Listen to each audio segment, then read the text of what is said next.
please hit that subscribe button. Hey everybody, better suited to win the Stanley Cup this season. If you are new to the channel, Washington Capitals, the Boston Bruins. Locked on and he scored! And we're live.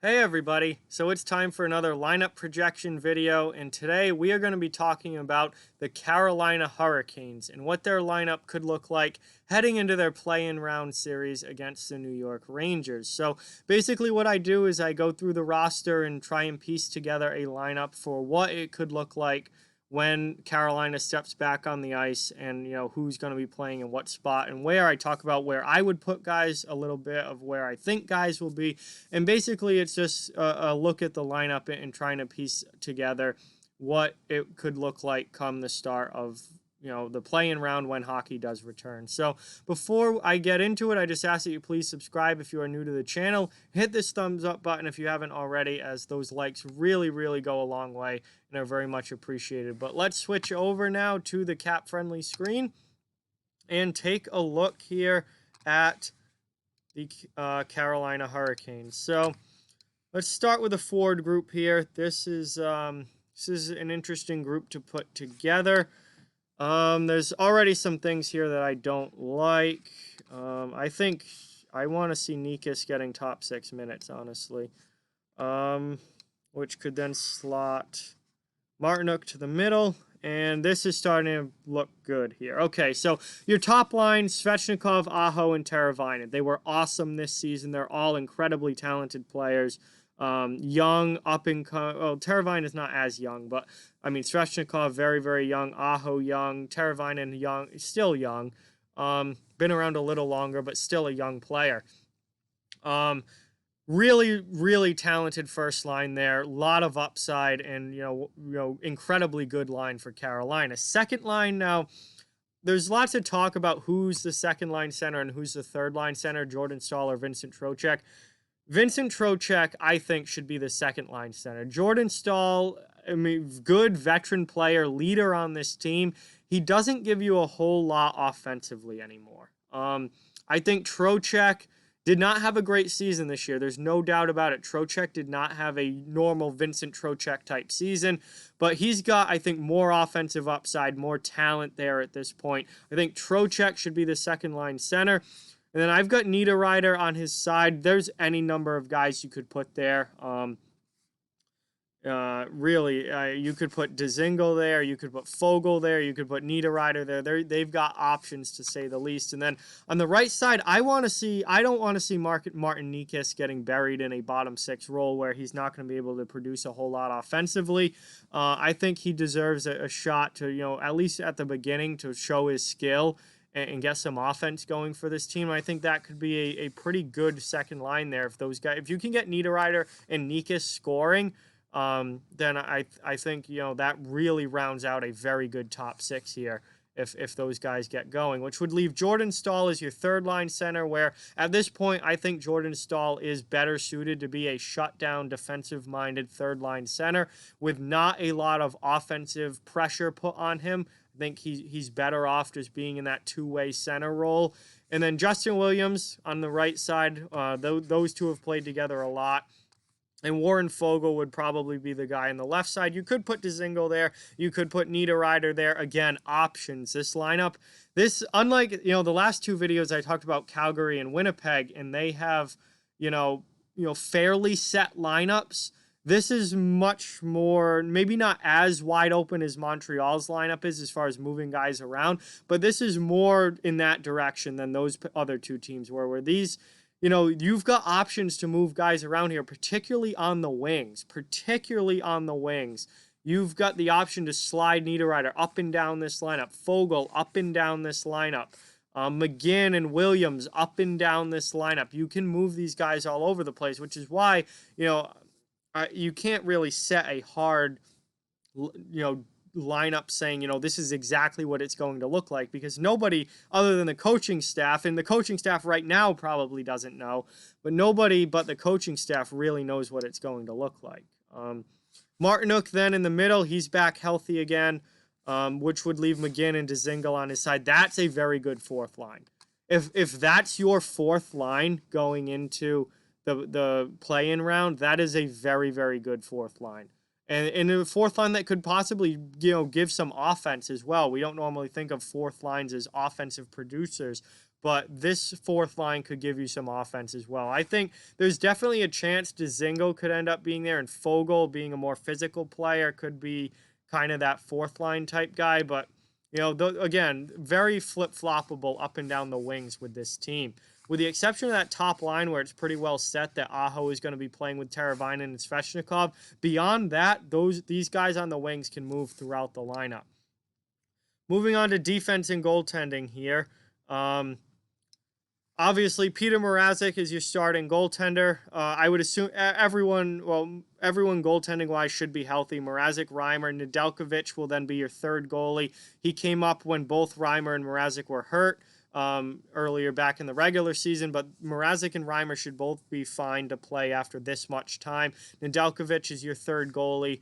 I think that they're going to allow teams to carry 3 goaltenders, or maybe even there's been talk of unlimited goaltenders. So, just throwing a third guy in there, it's going to be Nedeljkovic. In defense, this is really, really interesting because we have a lot of players. First of all, this team is stacked on defense, and we also have some question marks. And one big question mark is right here, Brett Pesce.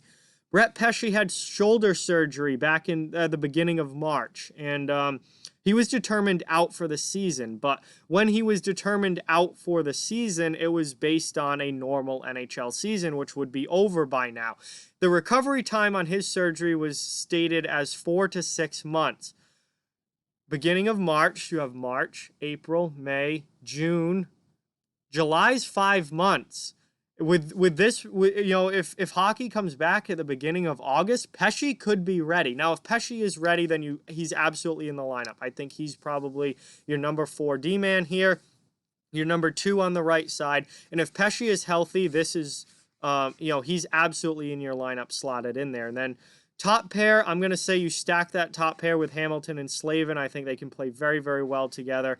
Pesce would be on the second pair if he's healthy. If he's not, then I think then Edmundson probably moves over to the right side. The other thing, this team has a lot of defensemen. They have a lot of left shot defensemen. Somebody's got to play the right side. I think Edmundson is a guy who can probably switch over to the other side and play the offside and be okay. Maybe Shea could as well.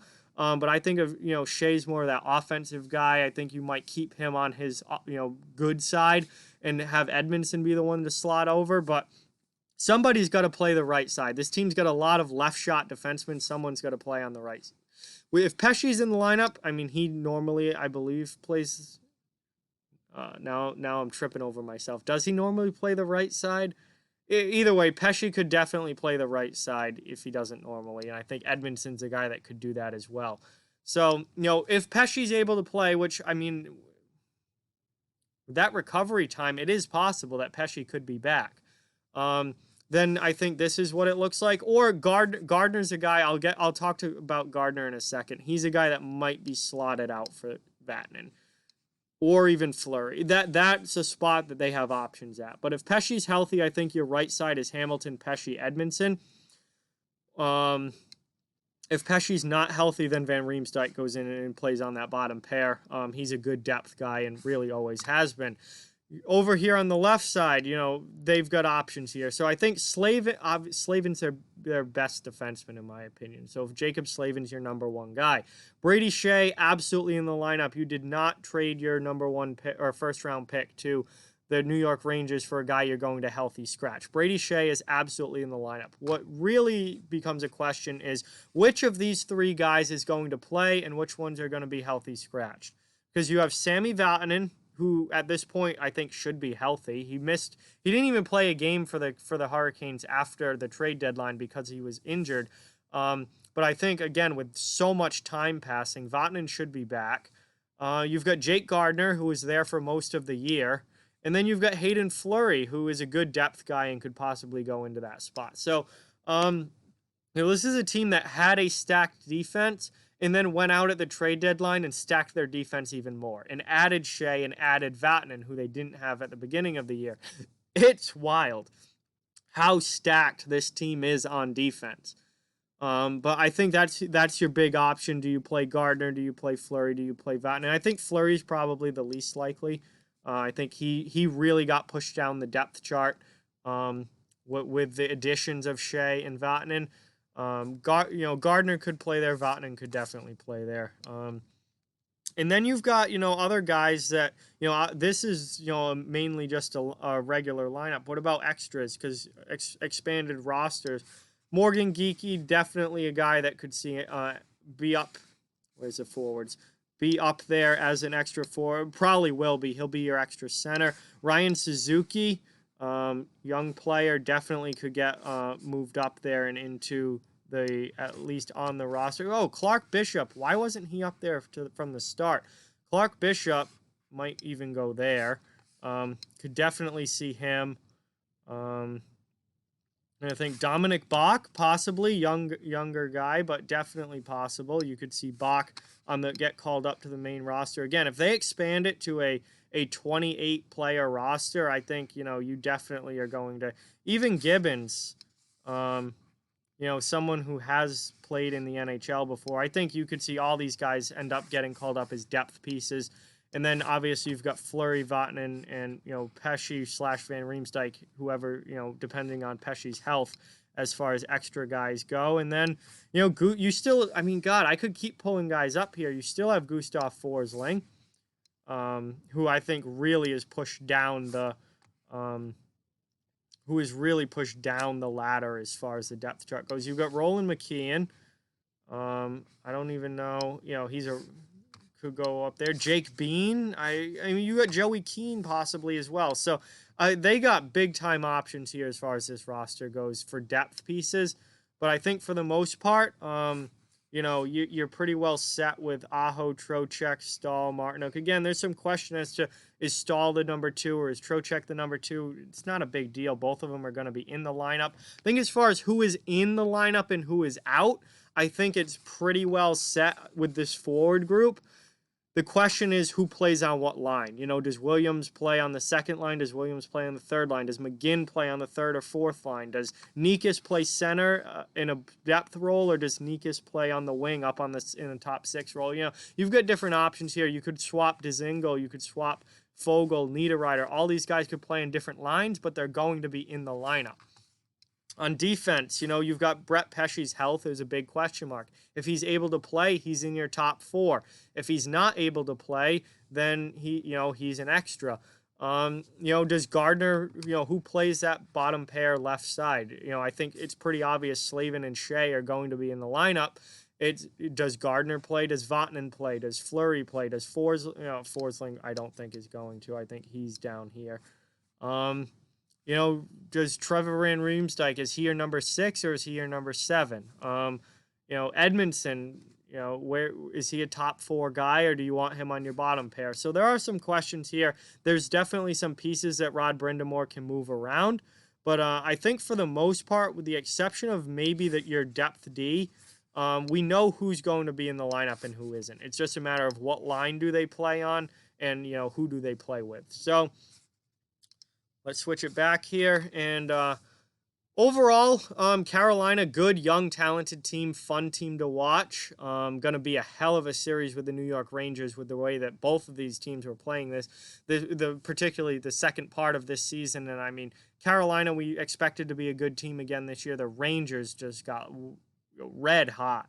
And Artemi Panarin and Mika Zibanejad were unreal this year. And, the Rangers really kind of ended up being better than I think a lot of people thought, or we thought that the Rangers were an improving team, but I don't think we thought they'd be this good this quick. And they were really making a run post All-Star break, to say the least. So it's going to be a really fun series to watch. I can't wait to see it. I'll definitely be watching those games. When Carolina versus New York is on, I will be watching 100%. And it's going to be really fun. But that's just an idea of what Carolina's lineup could look like and where different guys could slot in. But with that, like, comment, share, subscribe, follow on social media. All those links are down in the description below. If you'd like to further support the channel, links to our Patreon and merchandise store down in the description as well. Keep spreading the word about this channel. Let's keep this thing growing. Thank you very much for watching. Hope you enjoyed the video, and I'll talk to you guys soon.